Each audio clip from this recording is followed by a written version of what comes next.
To bring a film like this to Comic-Con, and obviously you've had experience in the past, what was the preparation, and did you have like scenes in particular, like this is going to be the one that's going to make the most impact, and how did you choose the ones that calendar? We literally changed the shooting schedule because we knew which scene we wanted to show here. Before, when we'd come here, we'd already shot the movie or whatever, but we just started shooting 4 weeks ago. So we really had to plan what we wanted to show here and shoot that first and accelerate, get an editor on it working right away instead of waiting until the end of the movie, getting special effects in there right away. So it was difficult. And thanks to Universal and DreamWorks for supporting that, because it takes a little bit more money and it takes a little bit more effort on our part, and they didn't have to do that. But Jon felt it was important that we show people here a year in advance what the tone of this movie was and what it might be. What is it about the property of Cowboys and Aliens that really drew the caliber of talent that you guys got for this film?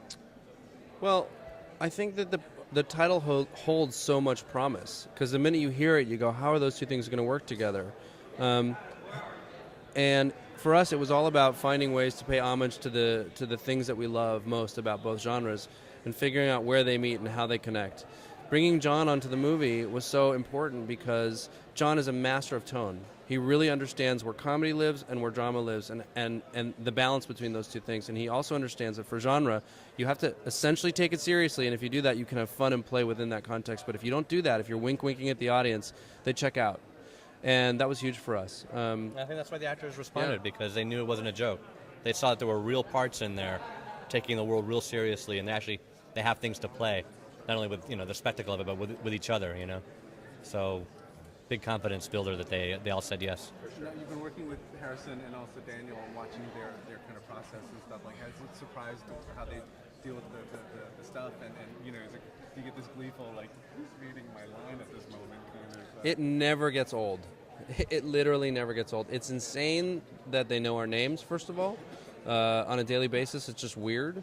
But it's amazing, too, because, obviously the promise of Indiana Jones versus James Bond is wonderful and extraordinary, but it raised the bar for us massively, because now you really have to make a movie that's going to live up to that expectation.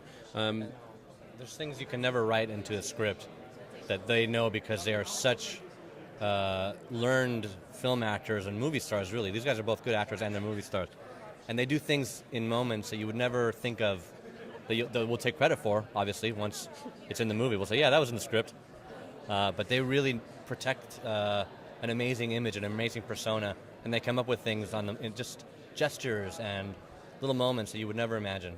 How difficult is it to shoot in a place like Santa Fe? I'm picturing a lot of heat, all that kind of stuff. But like, as producers, and to kind of deal with the daily kind of grind of it, how are you guys kind of keeping sane and all? I mean, except for the monsoons and the flash floods and the lightning rattlesnakes storms that shut down the set. Yeah, and the 100-degree searing heat, it's actually fine.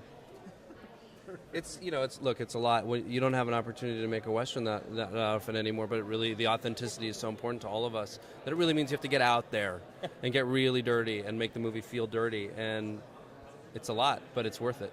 Perfect. Thank you very much. Thanks a lot. Thanks. Take care. Thanks again. Congratulations.